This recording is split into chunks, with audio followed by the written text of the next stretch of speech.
Welcome into Talk Illini. We are part of the Orange and Blue News of the On3 Network, and we appreciate you being here today. You got me, JR, all on my own. A quick update in this show was some Illinois basketball news happening on Saturday, and I'm here to cover it all with you. If you love channels and podcasts that cover Illinois basketball news and Illinois football news, as well as some insider access and addressing fan rumors and things like that, subscribe to this channel where you can get reliable information and analysis on what it means. So, like and subscribe. We appreciate everyone who chooses to do that. By the end of April, my goal for this channel on YouTube is to have over 1,000 subscribers. Help us make it happen. We would greatly appreciate your support, which in turn would keep us giving you great videos like this one. Okay, enough all that. Let's get to the news as the first thing we have to discuss.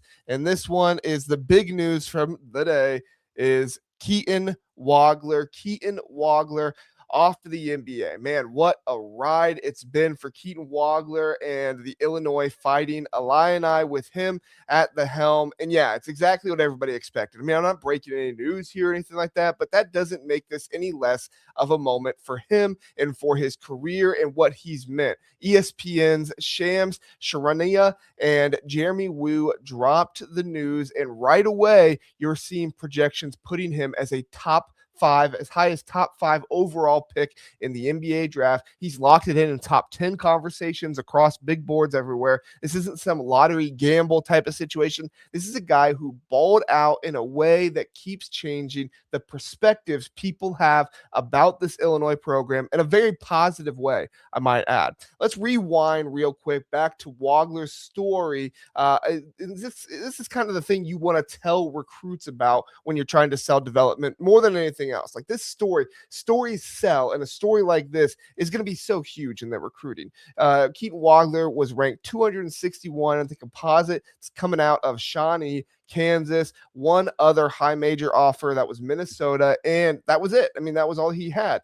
Illinois saw something when Tyler Underwood saw him, told Brad Underwood about him. They saw something and they bet on him. Fast forward one season, Big Ten Freshman of the Year, consensus All-American, all Big Ten first team, and he just won the Jerry West Award as the nation's top shooting guard. He started all 37 games, dropped 18 points per game, 5.1 rebounds per game, 4.2 assists a night, and shot 44.5% from the field and nearly 40% from three. That's not just good, that is historic for Illinois. He set the freshman scoring record, 663 points, tied the record for the most threes by a freshman with 87, and sits third in freshman assists with 157. Plus, I mean, who can deny the 11 games of 20 plus points, nearly 50 points against Purdue? That's a freshman record. Third most points in a single season in program history. And after all that, they are hanging his jersey in the State Farm Center rafters. He led them to our first Final Four in 21 years. You talk about the best story in college basketball this year, and it's no doubt Keaton Wagler. Off the radar kid, buys in, exceeds every expectation, carries a program to the Final Four, and now he's cashing in, making his way to the NBA. That's Brad Underwood's pitch in human form, evaluation and development at its best at Illinois right now. Illinois has been cooking with their guards lately for a minute, and Wagler is the crown jewel of all of that. Look, this move isn't shocking. He wasn't going to turn down top 10 type of money at the very least. There was always that tiny conversation about maybe he could come back, be a for sure top 3, maybe top 2, maybe even number 1 overall pick next year. Sure, the talent is there, but why risk it? He's ready, and for Illinois, this officially kicks the offseason into overdrive. They've got to replace the entire starting backcourt. No Keaton Wagler, no Kylan Boswell. His eligibility is done. Wagler is gone. They already flipped Quentin Coleman, the number 35 kid in the class, who's going to get thrown into the fire as the current primary ball handler. That's a huge ask. But Underwood's staff loves big swings. They're already hunting in the portal for another guy who can facilitate and score. And they've got pieces like David Mirkovic who can help shoulder some of the creation load and stuff. And it's not like they haven't done this before. This is Illinois' third one and done in 2 years. Now the first ones in program history were last year, but still, like, this is not something that Brad Underwood is not accustomed to. And they're about to have first round picks in 3 straight drafts. That's culture, that's momentum, that's the portal doors are wide open now. And one of the names that you have to keep an eye on, and we're going to start talking about some of the more behind the scenes stuff here, but one of the names you have to keep an eye on is Stefan Vok out of Providence. All right, so here's his ESPN page with his points and everything, so you can kind of get a little bit of stuff. I'll bring up his stats here so you can see more of the stats. Big-bodied lead guard type of guy, great size, shot making. I'll even put it up here so you can see his measurement: 6'7", 206 pounds.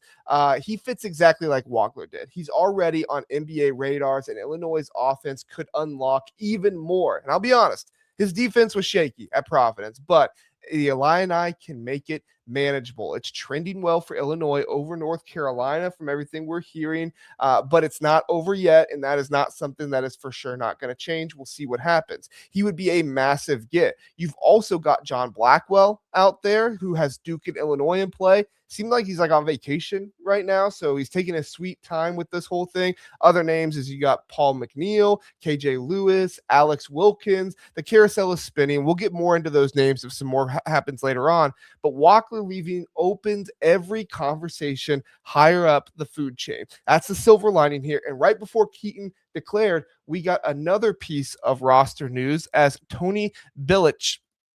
I'll pull him up here on 3 site. There we go. He entered into the transfer portal. 6'8", Croatian forward, came in mid-season, redshirted, and now he's got 3 years left. He's the second Illini in the portal after Mihajlo Petrovic entered earlier on Saturday.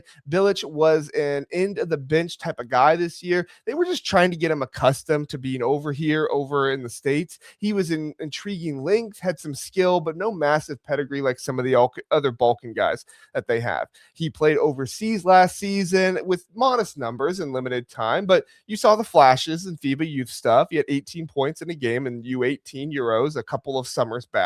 Probably the most interesting thing about all of this is that Misko Ravanovic, I believe is how you pronounce it, is his agent. Same guy who reps the David Mirkovic, the Avicic brothers, and Jake Davis as well. But him entering the portal shouldn't impact the Balkan pipeline, in my opinion. From everything I've heard, there were no hard feelings or any issues with the agent or impacting anything else. Just Bilic moving on. Illinois was very good to him, and the team was good to him. He's got no ill will from what I've been told about the team. Now, Illinois has another scholarship spot to work with while they build around the returners in that incoming freshman class. He's probably looking for a place where he can play right away, show off what he can do. We'll see where he goes. We'll see where he ends up in college basketball elsewhere. From everything I have heard, you'll likely see the Balkan block retention post from Misko here soon, I would think. We're talking Merck, Tommy, Big Z. I believe they're all still locked in, and I think that's what the announcement is going to be. I don't have any, reason to believe why they wouldn't be locked in and why they would go anywhere else. And if that's the case, Brad will want to get that news out as soon as possible because it will be crucial for hype for next year and get them on the radar of more potential portal additions. But you have to hear from Bilic first. You have to hear from Mihajlo first. He was the odd man out, Bilic was, in terms of immediate fit. That's okay. It's roster math. It happens. Illinois is a good spot. They've got the foundation. They've got the portal momentum, and they had just one of the most electric seasons in program history thanks to the kid from Shawnee, Kansas, who nobody saw coming. Wagler's gone. Bilic is in the portal, and the next chapter starts now. The Illini are built different these days. They develop, they win, they reload. Feels like the days are old. The standard under Underwood has been set. We've got exciting times in Champaign, and that's what I got for you in this video. Appreciate you being here. Thank you for listening. Thanks for watching. Please do like and subscribe here to Talk Illini, and we'll be back to cover more things on the portal and everything else that's out there. Have a good one. We'll see you next time.